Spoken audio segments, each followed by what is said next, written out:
Welcome back, everyone. I'm at Black Hat, Middle East, Africa, and I'm so excited to be with Bandana Kaur. Thank you so much for joining us. Hi, thank you so much for having me here. So I feel like anyone who follows me will probably have also seen you pop up on LinkedIn anyway, but can you tell me a little bit about who you are and what you're doing at the moment? Hi, so I'm Bandana. I also go by Hack with Her, and I'm currently working as a security research engineer intern at APISEC, and I've also served as a board member at the United Nations Dynamic Team Coalition. That's so impressive because you're also 18. Yeah. So I'm just so impressed because I'm thinking about what I was doing at 18, and even though I think, you know, we're relatively switched on, but just the way that you've been able to find your thing and really take that with both hands and then work towards it, you're so impressive. Thank you so much. Yeah, I've seen you popped up a lot on my LinkedIn before because not only are you doing a lot of research, but you're also really engaging with the community and sharing a lot of knowledge too. Yeah. Can you tell me a little bit about how you got into cybersecurity? So I got into cybersecurity when I was 14. I was in middle school back then, and I was cyberbullied. And while that had a big impact on me mentally, I got into competitive programming, and eventually I found my way to cyber through a movie. I saw a hacker in a movie, and I really wanted to be like her. So that's kind of how I realized that I want to be in cybersecurity. And I'd recently joined Instagram, and I read about how people's pictures could be geolocated on Instagram. So I learned how to do that through open source intelligence. So I just used to geolocate my classmates' pictures for fun. That's amazing. I mean, I'm sorry that that's how you got into it, that you were cyberbullied. You mentioned before that it was during COVID, right? Yeah, it was during COVID, and we had online classes. So because I was lazy to join online classes, I made a Zoom bot so that I could sleep through classes. That's really smart. That's entrepreneurship in action, really. How did you learn about cybersecurity during that time? How are you able to get information to upskill yourself? So there's plenty of free resources available online, and because my parents had no idea I was learning cybersecurity, so I couldn't spend any money. So I just used to read a lot of articles and blogs online, and I also found Try Hack Me. They have a lot of free rooms, and I used to play those. That's fantastic. What's the kind of work that you're doing now? So currently at APISEC, I'm working on creating tests for web applications, like creating vulnerability tests for those and testing web applications and sometimes LLMs as well. So that's the sort of stuff I'm doing now. And independently, I'm also researching LLM security. So my technical briefing yesterday was on LLM jailbreak transferability. That's amazing, because you're actually doing 3 talks at this conference, right? Yeah. That's insane. So tell me a little bit about the talk yesterday, what the key highlights were and what that research was, and about your other 2 talks as well. Okay, so my technical briefing yesterday was essentially on the cross-model effectiveness of jailbreak attacks across LLMs and how that can be weaponized to launch mass cyber attacks, and why that means that we can't use LLMs to secure more LLMs because attacks are transferable. And a key takeaway was that we shouldn't try to secure LLMs model by model. We have to secure them as an ecosystem. Okay, and how did you do that research? What did that look like? So I've been testing I created my own data set of jailbreak prompts, which had about 300 prompts to it.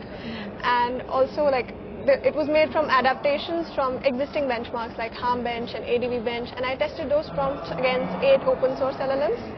So that's how I tried to evaluate which prompts were more transferable and caused more harm across LLMs. That's amazing. What about your other 2 talks? So my talk today is going to be about the future of hacking. So first I'm going to talk about what hacking is and what the last human hacker is going to look like, because a lot of people are worried that AI is going to consume us. So that's what my talk is going to be about today. And tomorrow I'll be on a Women in Focus panel on AI gone rogue. Fascinating.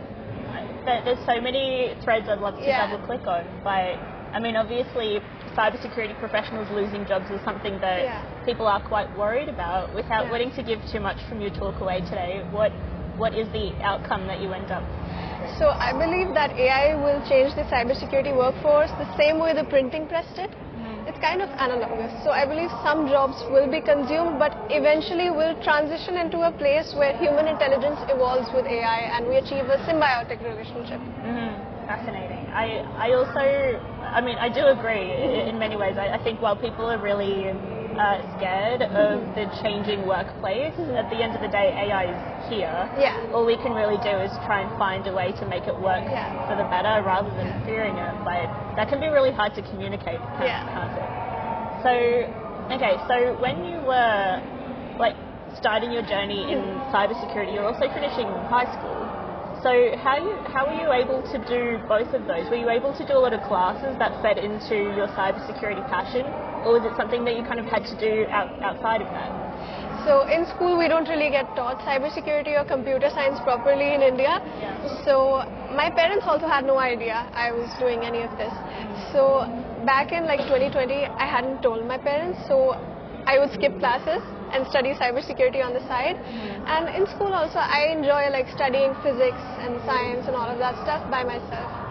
So that's how I managed to do. And the reason why I didn't tell my parents is because they had like stopped me from doing any of my hobbies, because like we have pretty brutal exams in India. Yeah.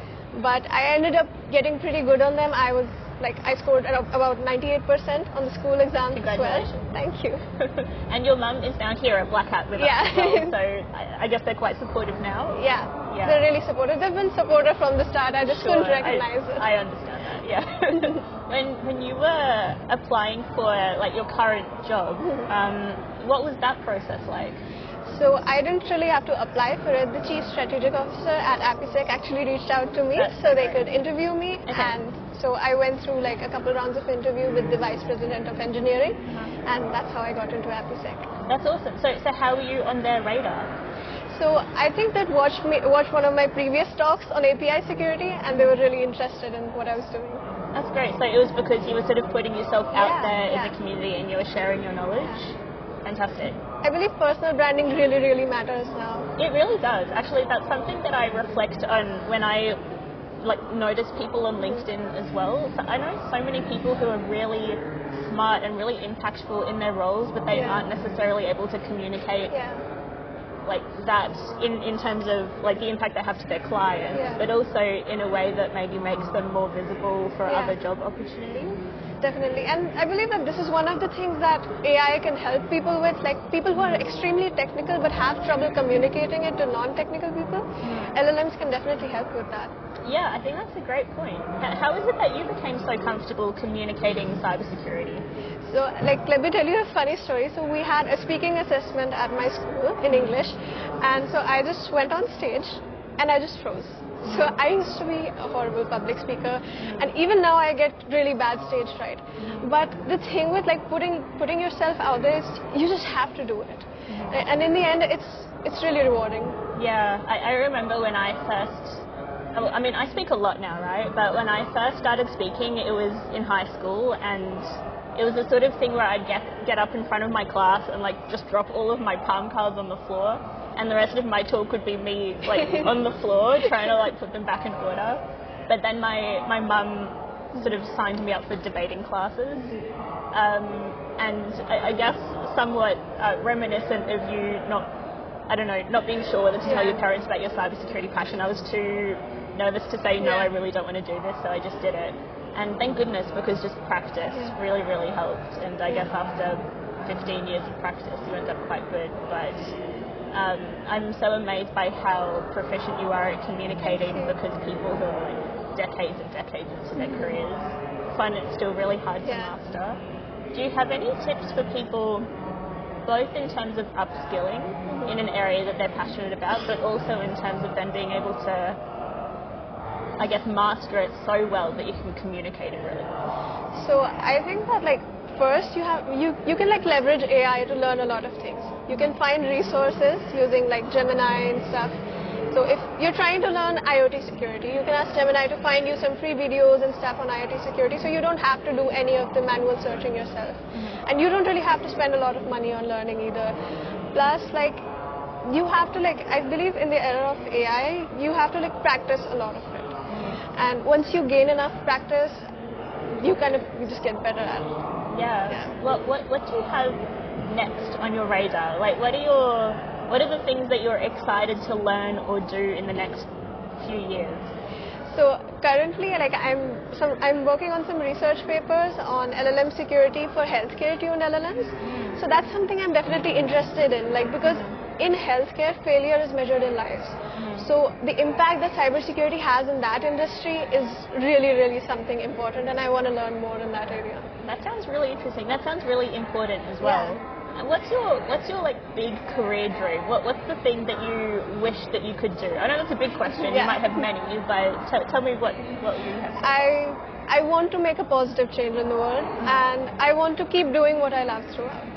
I am so excited to see what you do with your career. Thank you. I'm so glad to have met you. Thank you for so chatting much. with me. Thank you. It was really fun.